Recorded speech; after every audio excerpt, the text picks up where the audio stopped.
Saludos, bienvenidos al curso de Historia Eclesiástica 1. Para mí va a ser un gusto acompañarlos durante este cuatrimestre. Quisiera, de manera introductoria, que reflexionáramos un poco sobre los enfoques históricos. Durante muchísimo tiempo, la historia fue estudiada como la biografía de los grandes hombres. Es decir, la historia se veía como el recuento de las hazañas, de la vida de reyes, emperadores, conquistadores y posteriormente exploradores. Y estudiar historia significaba aprender sobre la vida de estos grandes hombres, hombres que se consideraba que marcaban una diferencia o guiaban el rumbo de la historia. Posteriormente se le empezó a prestar más atención al ser humano de una forma más amplia en su conjunto y se analizó y se estudió el papel que las necesidades y los anhelos de los grupos humanos jugaban en el desarrollo de la historia y cómo esto marcaba tendencias también.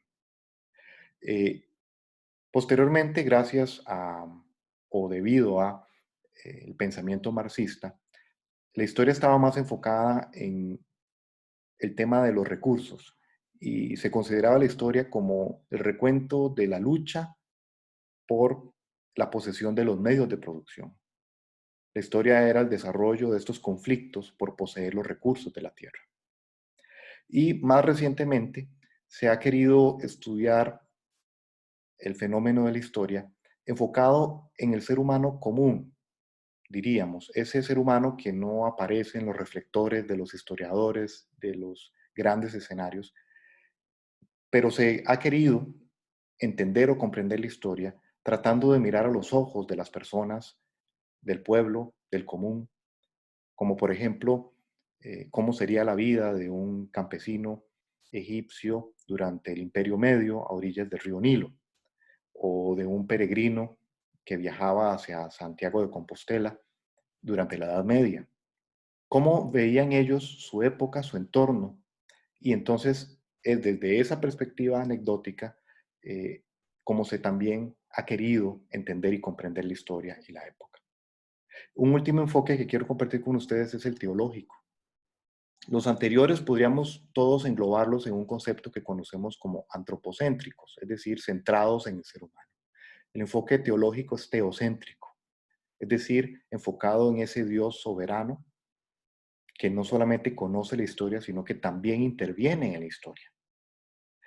Y la historia sería el desarrollo de las acciones de ese Dios tratando de redimir, rescatar y restaurar a la humanidad. Pero por otro lado, también veremos a las fuerzas del mal opuestas a ese Dios, buscando más bien arruinar y llevar a la miseria al género humano. Por supuesto que veremos todos estos enfoques a medida que estudiemos, pero no quisiera que perdieran de vista este último enfoque y que fuera un telón de fondo a la hora de estudiar los temas de este cuatrimestre. Que podamos comprender y ver en medio de lo que vayamos aprendiendo la providencia de Dios, su intervención y por supuesto también las acciones del mal tratando de entorpecer los planes de Dios. Hablando específicamente del nacimiento de la Iglesia cristiana, que es el tema de esta primera sesión, debemos contextualizarla e irnos algunos siglos hacia atrás, a la época de Alejandro Magno, Alejandro el Grande. Quisiera recordarles que él en poquísimos años extendió sus dominios y sin embargo encontró una muerte prematura, lo que dejó sus conquistas en un estado de conflicto político. Pero algo muy importante es que eso dio inicio a algo que conocemos como helenismo, que era eh, la implementación de una lengua común en todos estos territorios, el griego, pero también de una forma distinta de pensar y de ver la vida. Esto tuvo una influencia, por supuesto, específicamente en Judea también. Y recordemos que la muerte de Alejandro conllevó a muchos conflictos y batallas entre sus generales, hasta que finalmente quedó su territorio repartido entre varios de ellos, pero los dos más importantes, los territorios más extensos, fueron los de los Seleucidas y los Ptolomeos, de general Seleuco y general Ptolomeo, y Judea, Jerusalén, Palestina, quedó en medio de ellos dos. Durante varios siglos, esta tierra cambió de manos entre Ptolomeos y Seleucidas y estuvo envuelta en conflictos entre estos dos reinos. Y esto generó, por supuesto, una influencia en esta tierra hasta que un sacerdote, Matatías, se rebela contra la dominación de estos reyes. Sus hijos, los macabeos, inician una revuelta que le confiere a este territorio una independencia durante unos 100 años aproximadamente. Esta independencia o esta autonomía llega a su fin cuando Pompeyo de Roma llega en el año 63 en conquista de Siria, pero de paso conquista Judea. Años después, Herodes el Grande es nombrado rey de esta región. Sin embargo, Herodes no era macabeo, era nabateo, más hacia el sur, pero se casa con una hija descendiente de los macabeos para tratar de darle legitimidad a su reino. Es en este estado de cosas político que nosotros encontramos entonces el nacimiento de la iglesia cristiana, el contexto, porque será durante el gobierno de Herodes y de sus sucesores que la iglesia verá la luz, el nacimiento. También debemos mencionar algunas particularidades del imperio que gobierna y que tiene a Judea subyugada. Y es que Herodes, aunque era rey de Judea, era un rey súbdito de Roma. Y tenía, por supuesto, guarniciones romanas durante todo este tiempo. Algo muy importante del Imperio Romano es que, a fuerza de las armas, de la violencia de sus legiones, impuso dentro de sus fronteras un estado de cosas que no había conocido el mundo en esa extensión hasta entonces.